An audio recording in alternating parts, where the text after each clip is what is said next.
ہم لوگ اپنی روزمرہ کی زندگی میں ایک جملہ بہت کثرت سے سنتے بھی ہیں اور بولتے بھی ہیں کہ لوگ کہتے ہیں میں نے 4 دن سگریٹ پی، اب یہ میری عادت بن گئی ہے، اب اس کو چھوڑ نہیں سکتا۔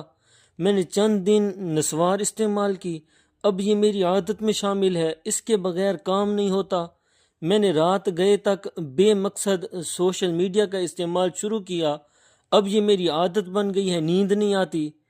ذرا غور کریں کہ شراب، سگریٹ، یہ گالی گلوچ، غیبت اور وقت ضائع کرنے والے کام، یہ چیزیں انسان صرف چند دن کرتا ہے، اس کا دماغ اس عمل کو اپنا لیتا ہے اور وہ فخر سے یا پھر مجبوری سے یہ کہتا ہے کہ میں مجبور ہوں، اب یہ میری عادت بن چکی ہے۔ یہ عادت کیا چیز ہے؟ عادت دراصل ہماری زندگی کی سمت متعین کرتی ہے۔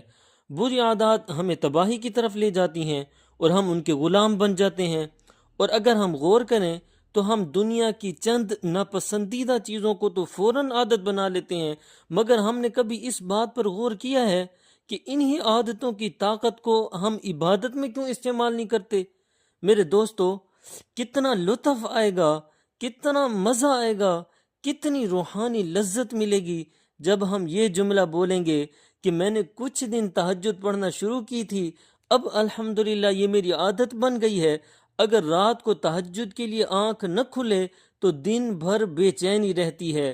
میں نے 1 مہینہ پابندی سے قرآن عظیم الشان کی تلاوت کو اپنا معمول بنایا، اب یہ میری عادت بن گئی ہے۔ جب تک اللہ کا کلام سنتا نہیں ہوں یا پڑھ نہیں لیتا، دن شروع ہی نہیں ہوتا۔ میں نے روزانہ تسبیح اور استغفار کا ایک وظیفہ مقرر کیا تھا، اب یہ میری عادت بن گئی ہے۔ اگر اللہ کا ذکر نہ کروں تو میرا دل گھبراتا ہے، دل کو چین ہی نہیں آتا۔ میں نے ہر نماز کے لیے وقت پر مسجد پہنچنا شروع کیا تھا، اب یہ میری عادت بن گئی ہے۔ اذان سنتے ہی دل بے تاب ہو جاتا ہے، اذان سنتے ہی دل بے چین ہو جاتا ہے، فوراً مسجد میں جانے کو دل چاہتا ہے۔ یہ ہے وہ خوبصورت عادت جو ہمیں دنیا اور آخرت میں آزاد کر دیتی ہے۔ یہ ہے وہ عیش، یہ ہے وہ سکون، یہ ہے وہ لذت جو دنیا کی کوئی لذت بھی دے نہیں سکتی۔ میرے بھائیو، آج دنیا کا ہر بندہ کامیاب ہونا چاہتا ہے، مرد ہو یا عورت، بوڑھا ہو یا جوان، امیر ہو یا غریب، ہر بندہ کامیابی چاہتا ہے۔ آخر یہ کامیابی کا راز کیا ہے؟ کامیاب کیسے ہو سکتے ہیں ہم؟ اللہ کے پیارے رسول صلی اللہ علیہ وسلم نے ہمیں اسی راز کی طرف اشارہ فرمایا ہے کہ اللہ کے نزدیک سب سے پسندیدہ عمل وہ ہے جو ہمیشہ کیا جائے، خواہ وہ تھوڑا ہی کیوں نہ ہو۔ معاملہ مقدار کا نہیں ہے، معاملہ استقامت کا ہے۔ یعنی جس طرح سگریٹ پینے والا پہلے 1 لگاتا ہے، پھر 2، پھر پورا پیکٹ، اور پھر کہتا ہے اب یہ میری عادت بن گئی، اسی طرح آج سے تہجد کی عادت بنائیے۔ صرف 2 رکعت سے شروع کریں، صرف 10 دن پڑھ کر دیکھیں، آپ کا نفس، آپ کا دل خود کہے گا کہ اب یہ میری عادت بن گئی ہے۔ تلاوت کی عادت بنائیں، صرف 1 آیت کے ترجمے سے یا صرف 5 منٹ کی تلاوت سے شروع کریں۔ 15 دن میں آپ کا دل یہ گواہی دے گا، آپ کا دل اس کی مٹھاس کو محسوس کرے گا، اور پھر آپ یہ کہیں گے کہ اس کی عادت اب چھوٹ نہیں سکتی۔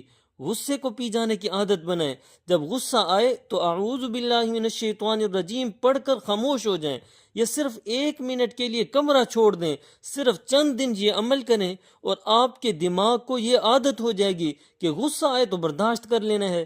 کسی بھی عمل کو عادت بننے میں وقت تو لگتا ہے، لیکن اس کا اجر پھر دائمی ہوتا ہے۔ ایک واقعہ مشہور ہے کہ ایک بزرگ کے پاس 2 شخص بیٹھے تھے جو ایک نیک عمل شروع کرنے کے لیے تاریخیں دے رہے تھے۔ ایک نے کہا کہ میں اگلے مہینے کی 1 تاریخ سے تہجد شروع کروں گا۔ دوسرا کہنے لگا کہ میں حج سے واپسی پر نیک اعمال کی پابندی شروع کر لوں گا۔ بزرگ نے کہا تم نیک عمل شروع کرنے کے لیے کیلنڈر دیکھ رہے ہو، اور شیطان تمہارے دلوں پر اپنا قبضہ مضبوط کرنے کے لیے وہ بالکل وقت ضائع نہیں کرتا۔ پھر بزرگ نے ایک مزدور کی طرف اشارہ کیا جو پتھر توڑ رہا تھا، کام کر رہا تھا۔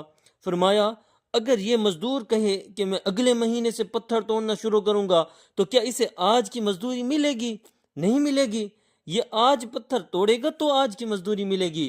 اسی طرح نیکی کی مزدوری آج کے عمل سے ملے گی، تہجد کا نور آج کے عمل سے ملے گا۔ تلاوت کی برکت آج کے عمل سے ملے گی، اور چند دن بعد یہی عمل ہم سب کی خوبصورت عادت بن جائیں گے۔ اللہ تعالی ہمیں توفیق عطا فرمائے کہ ہم دنیا کی بیکار عادات کو چھوڑ کر عبادات اور نیک اعمال کی خوبصورت اور پختہ عادات کو اپنائیں، اور وہ دن آئے جب ہمارا دل خود پکار کر یہ کہے کہ اب ہمیں نماز کی، تلاوت کی اور تہجد کی عادت ہو گئی ہے، اب اس کے بغیر ہمارا گزارا نہیں، اب اس کے بغیر ہم رہ نہیں سکتے۔